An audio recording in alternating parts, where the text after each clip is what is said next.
What's up, y'all? This is Troy here with another Troy experience with the Rev It Defender 3 coat. Now, I don't know how to do all the fancy editing, but I can give you an honest review about this coat. This is an expensive coat, $900, and no, it's not paid off. In full disclosure, no, I do not know Revit. They did not send me this coat. I'm not even a monetized channel. So, I was a fan of Climb. They were an American-based company. I found that they were made in Bangladesh. Whenever I read the tag, I chose not to buy any more of their stuff, even though I have some boots and coats and stuff like that. However, I went into a local motorcycle shop called Cycle Gear in Allison Park, Pennsylvania, and I tried on the Revit Sand 4 H2O. And I'm pretty sure that's the one it was. It was whatever their $600 one was. And that one fit perfect. Now, the reason why I went with the Rev It Defender, because I went down about 2 years ago and I wrecked, and I started doing my research on Class A, Class AA, and then AAA, and I started learning more about safety gear because the Climb riding pants I had on, the Climb Dakars, those I still split open my knee pretty good, which, considering the wreck, it helped me a lot.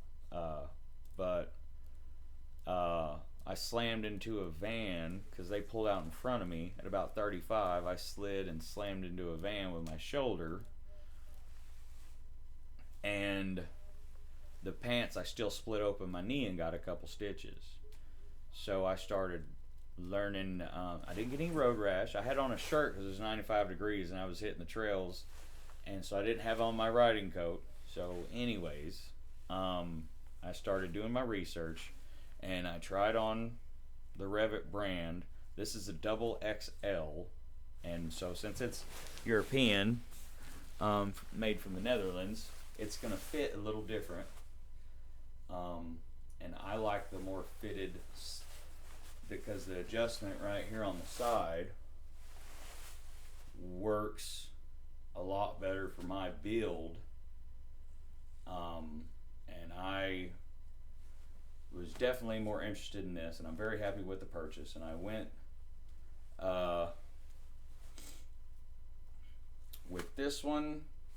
I got the pants, I got a couple other things. I just went out on a huge leap, and I just went with it, and I'm very happy I did. So this coat I've rode in pouring down rain, lots of humidity. I've had it for about 6 months.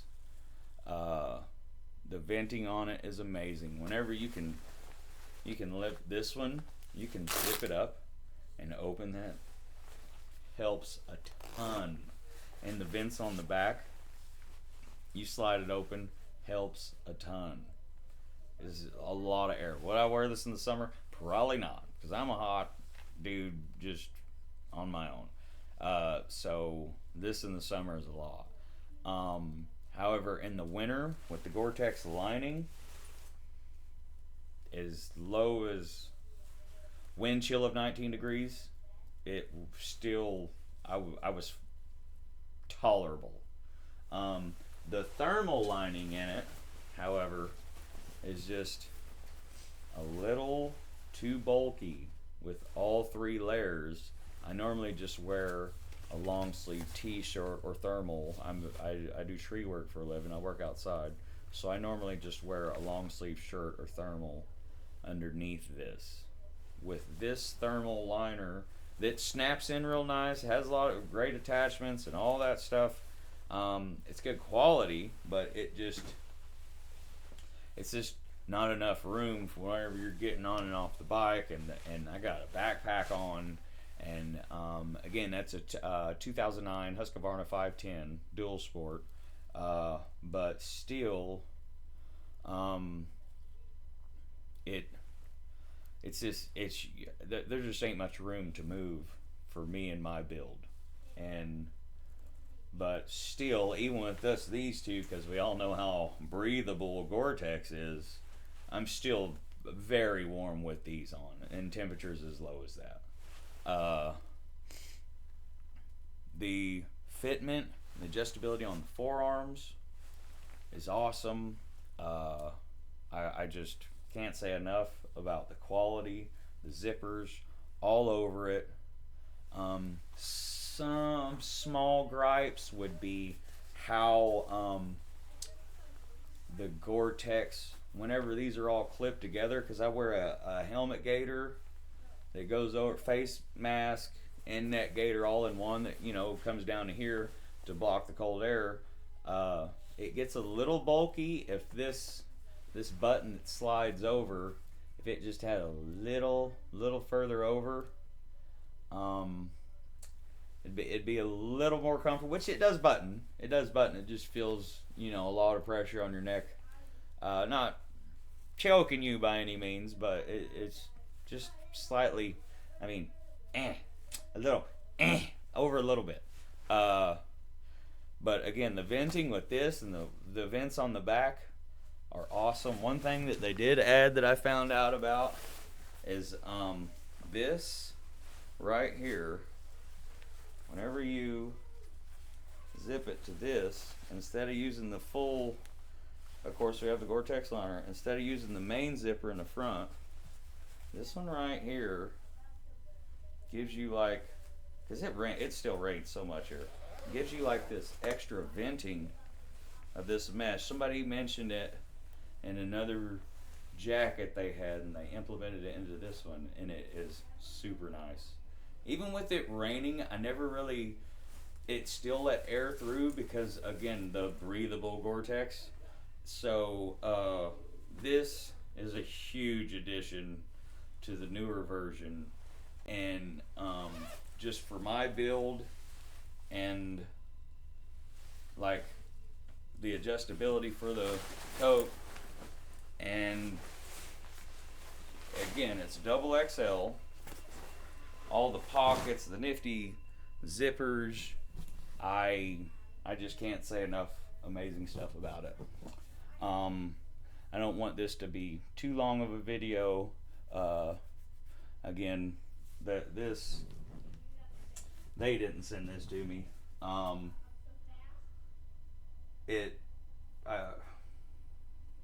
The way they snap in is nice. Actually, the thermal liner now that I'm looking at it, to the Goretex is actually really nice. It's just, if it was a different material instead of this quilted, almost puffed down material, it would probably fit in there a little nicer. I don't know if fleece, I'm just throwing ideas out there. I don't know if there would be a different approach with that for a different material. Then it'd probably be something used a lot more. Because even the matching Defender pants, they have the same setup. The regular pants, the Goretex liner, then the thermal lining. It's the same material, and it's just too much. I wear typical thermal leggings because, again, I work outside as a tree climber, so I need a lot of cold weather stuff. So I just wear the pants that I would work outside in, polyester thermals, and underneath that, because they're a lot thinner and flexible. Those are the puffy, which it's super warm, don't get me wrong. It's just, for me, I don't have that much room to move around in there and putting on a backpack, getting on and off the bike. When you're stopping to fuel up and stuff like that, then it's a little more difficult, a little more stuff to work with, and it's just easier to wear a heavier shirt, thermal shirt, just your typical waffle comb type, or even just a long sleeve cotton t-shirt that I would wear. It's a little heavier cotton, nothing impressive, not heated or anything like that. I do have their heated gloves, which would be a future review, hopefully here pretty soon, because that had a ton of bad reviews on it on Cycle Gear's website, and I ordered them anyway, and I'm super happy with them. Very good quality. That's why the only reason I ordered them, because everything I've gotten from Rev It has been top freaking notch. Um, the pants, the coat, couple different kinds of gloves, their rain gear. Uh, I can't remember what it's called. It's worn to be worn over pads. I wear it whenever I'm just pretty much just dirt. Me and the kid will go out on the four wheeler, and we'll be just on dirt, just with our heavy pads on, and it's designed to go over top of that. I want to say Cyclone. I can't remember. Don't hold me to that. But anyways, the amount of, and I've been on, couple hour trip on my bike, and it poured rain, and I was completely dry, completely. I have no complaints about the waterproofing system on this coat, and if you're in the market and the amount of padding on it, it did not come with a back pad, which was kind of a letdown for a coat that's that expensive. That kind of sucks. Sorry if my son, he's down there playing video games, having a blast, y'all. However, yeah, that was another gripe. Now that I think of it, it did not come with a back pad when you're paying that expensive of a coat. And I did see other people say that they lowered it, the price a little bit because of that. But if you still got to pay the extra $50 for the exact same pad, and you don't want a coat without a pad, because we're buying a coat like this for safety, I don't know. So whatever. The reflective could have been a little more on the back. Again, I wear a backpack a lot. The reflective cape could have been a little more, but yeah, like I said, y'all, there's no letdowns in this coat. There's no regret whatsoever. This has saved me, especially with the price of diesel fuel these days. This has saved me a lot of money. It is an investment, but as far as being able to get through the weather with riding a motorcycle in pretty much any temperature, rain, snow, whatever, I'm very, very happy and strongly urge somebody to buy this. If you're looking at it, you won't regret it. All right, y'all. That's all I got. Again, I'll have future reviews on the other stuff. Y'all just tune in for those if you want an honest review, because I don't know about all of them other people that get it sent to them and got 10, 12 coats and pants and 8 bikes, and that ain't me. I'm a blue collar worker, and I'm gonna give it to you straight up. So y'all have a good night.